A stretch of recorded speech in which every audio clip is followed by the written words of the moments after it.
Hiya. This video is to answer a question a student had asking for me to go through the difference between the null space and the column space of a matrix. So I have an example. I think that's probably the best way to go. So of course we always need definitions, right? So recall if that A is an n by n matrix with real entries, then there's associated linear transformation, right? Using the stuff we were talking about at the beginning of the semester. That goes from, well, what does it do? This is a transformation that's going to multiply any vector x by a on the left.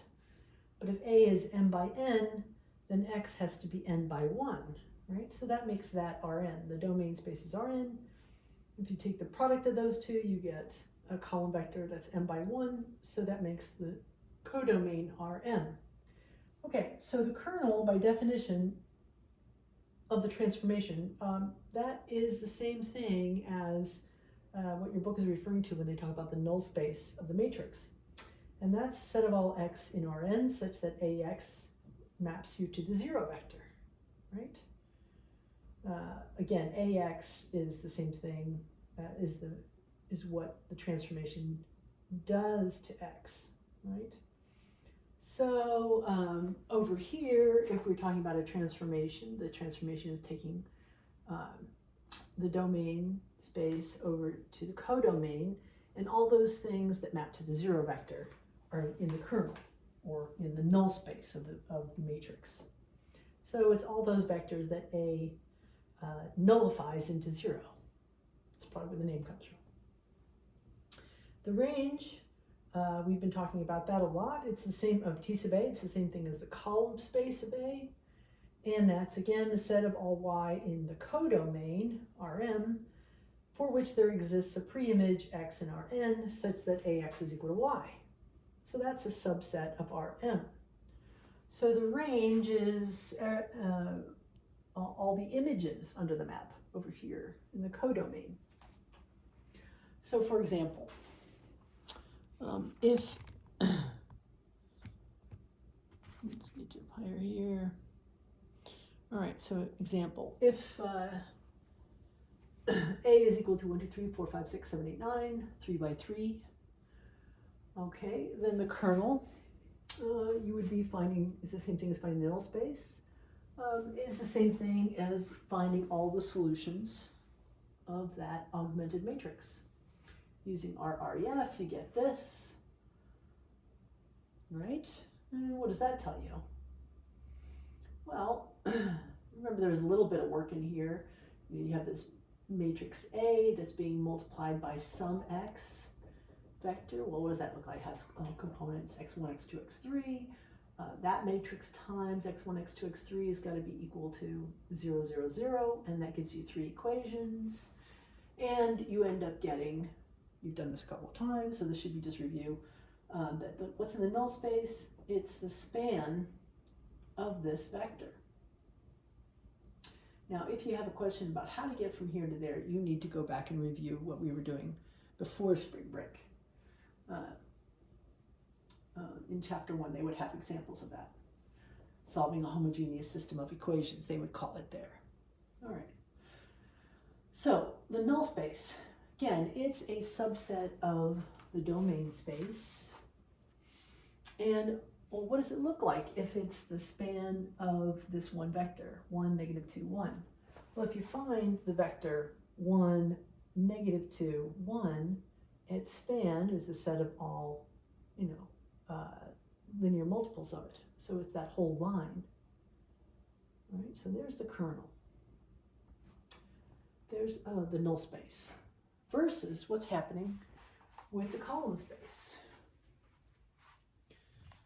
So for the column space,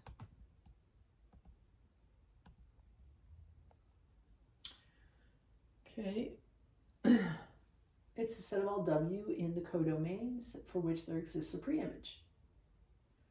All right, for which this equation holds. Well, that's the same thing as solving this equation, or finding consistent, the system that's correlated to a system of equations being consistent. So let's say we set W equal to column vector x, y, z. So we need to find what has to be true on x, y, z for this system to be consistent. Again, if you use RREF, well, not exactly RREF. Let me back up. If you apply row operations on this so that you end up getting zeros here, here, here, and yeah, just those three, then you can tell whether a system is consistent or not.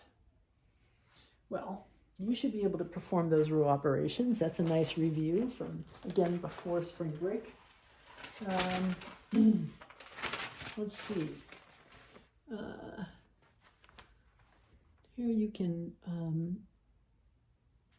see the work that I went through there. Let's see, that's how many row operations. 1, 2, 3, 4. And it gets you down to a statement like this one.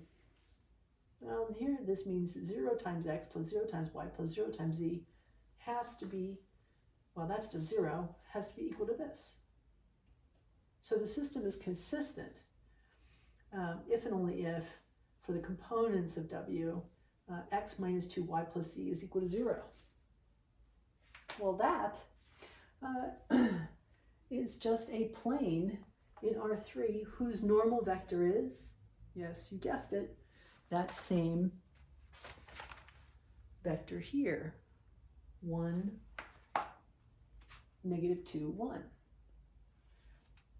So what's happening in this, and we find out after finding the null space and the range of the transformation, is that all of R3 is being squished down into this plane whose perpendicular is this vector 1, negative 2, 1.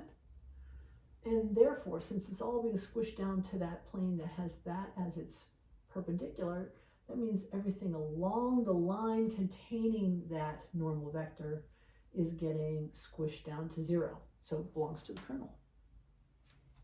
So hopefully this reminds you that, for one thing, that the kernel of the transformation, or the null space of A, belongs in the domain vector space, and the range of T sub A is also a subspace. We prove that.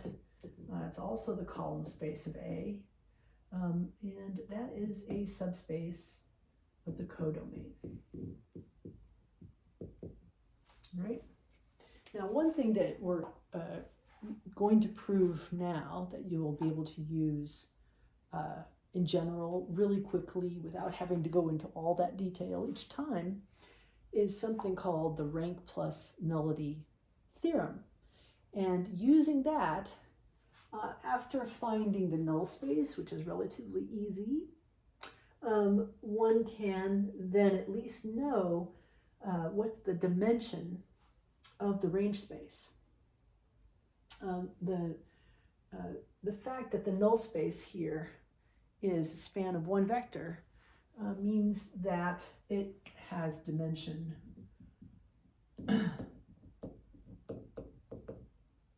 equal to 1, right? This dimension of the null space, this is called the nullity of A. So the nullity, the dimension of the null space being 1, the fact that the domain space here was R3,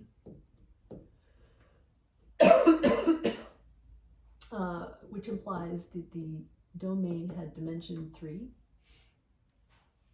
This theorem we're about to do, the rank plus nullity theorem, could have told us at this point, before going into this detail, that the dimension of this column space was going to be equal to 3 minus 1. Okay, so that's what we're going to do in the next video, is talk about the proof of the rank plus nullity theorem. Very, very handy.